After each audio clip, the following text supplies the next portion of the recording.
Hey there, I'm Matthew, I'm Luke. I'm Ray. and this is our presentation on our eddy current tachometer. So for this project, our group designed and built an eddy current tachometer, which is a device that is used to measure the rotational speed of a shaft in revolutions per minute. Tachometers are commonly used in engines, machinery, and other rotating systems because of the accurate speed measurement, as it is important for performance and safety. We chose to work with an eddy current tachometer because it uses electromagnetic inductions instead of physical contact, which makes it more durable and less prone to wear compared to mechanical tachometers. This makes it a great option for applications where long-term reliability, as it is important in industry. Our project consists of three main modules. First is the actuation module, which creates and controls the rotation of the shaft. Second is the measurement module, which is where the eddy current mechanism actually detects the shaft speed. And the third is the display module, which shows the RPM both on a mechanical pointer and a digital readout. To make sure our device meets the project requirements, we calibrated our readings using a reference tachometer and adjusted both our mechanical scale and digital display to match the actual measured speeds.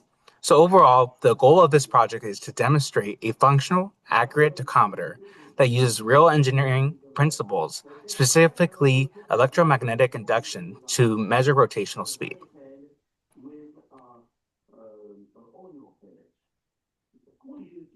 The eddy current tachometer is based on a combination of electromagnetic induction, torque dynamics, and mechanical deflection. To start, when a conductive disk rotates near a stationary magnet, the magnetic field passes through the disk is as the disk is constantly changing. And according to Faraday's law, anytime you have a changing magnetic flux in a conductor, you generate circulating currents called eddy currents.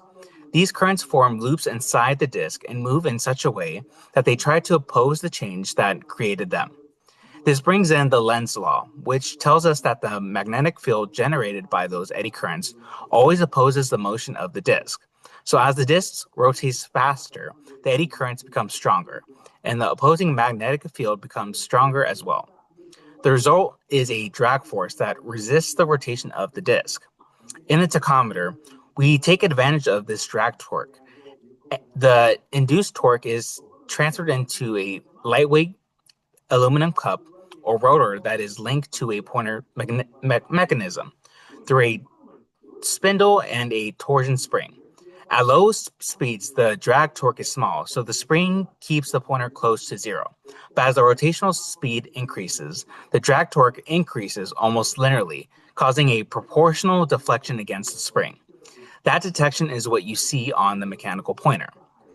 What makes this system unique is that the relationship between the torque and the angular speed is fairly predictable, as more speed brings stronger eddy currents, and the stronger eddy currents bring more opposing magnetic force.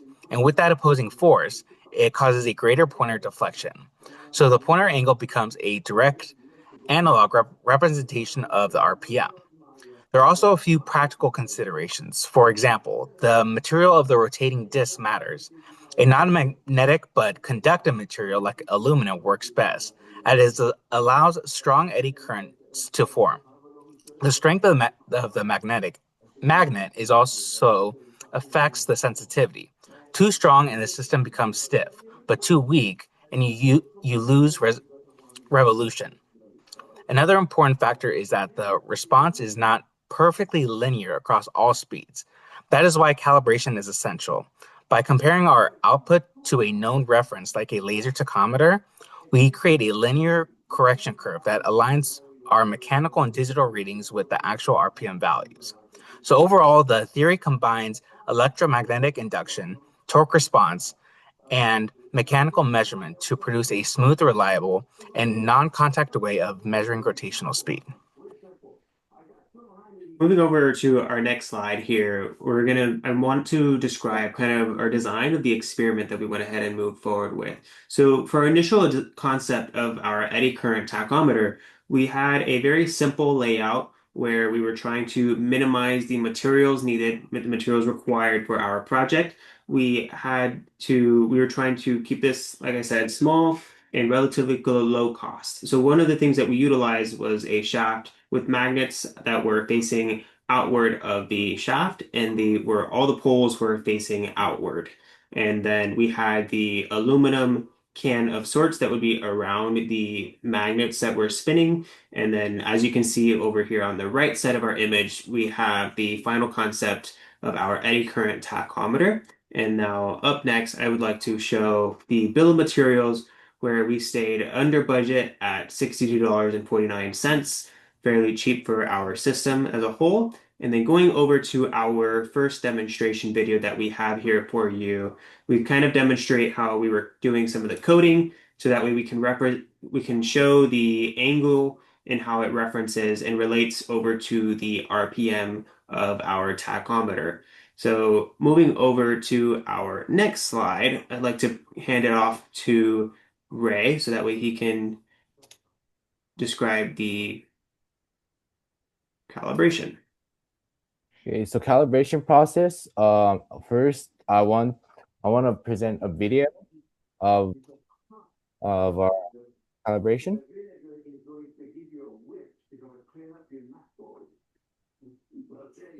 Our uh, on the screen there, we do have we code the Arduino so the angle of deflection is shown through the screen, and the angle of deflection is detected by AS5600 magnetic encoder. And by using that, we actually so we're gonna go to the next slide. And by using that, basically that was only one process, so we did multiple takes because depending on how charged the battery is, and also depending on the day, it actually we measured a little bit slightly I would say inconsistent, like angle, like plus or minus, like really small.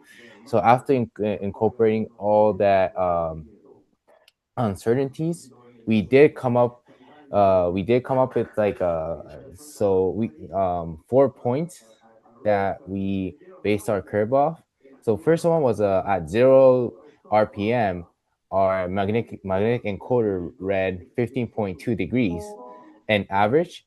And so it was that, and then after that it's the same way: 2000 17.8 degrees, 5000 40.5, and over all the way to the max, which depending on the RPM, I mean the condition of battery, it did fluctuate between 8,000 to 8,500. But overall, we got around our if we add up all our trials, we did get around eight. The average was 8,136, and the angle was 75.3 degrees. And after that, after we got 4 points, we drew the curve, and then we got basically drew the best curve that could represents our points, and this is what we got. And okay, okay. So for conclusion, so what we found is that, so in this project, we successfully built a functional eddy current tachometer capable of measuring the motor RPM in both digital LCD and an analog drag cup indicator. And during the development, we learned the importance of maintaining a proper clearance between the rotating magnet, and aluminum drag cup. Because if it was too far, we noticed is that it doesn't generate any torque on a drag cup. But at the same time, if it's too close, we did experience some like dragging. So the magnetic would actually like hit the uh, aluminum drag cup, and it actually kind of like creates like more torque than, and which causes inconsistency in our data. And also we so the important part, the most important thing we found out was that calibration was a critical step in this experiment, and accurate mapping between the angle and RPM was necessary to get like a reliable measurement. And our current design serves as like a working prototype, so it's not a complete one. And I'll say In the future, if we can improve, we will definitely include more calibration like references point so that we can draw the line as much accurate as possible, and we'll definitely refine the drag cup construction and then enhance the sensor signal process for better performances. And that's the end of our presentation. Thank you very much. Thank you. Thank you.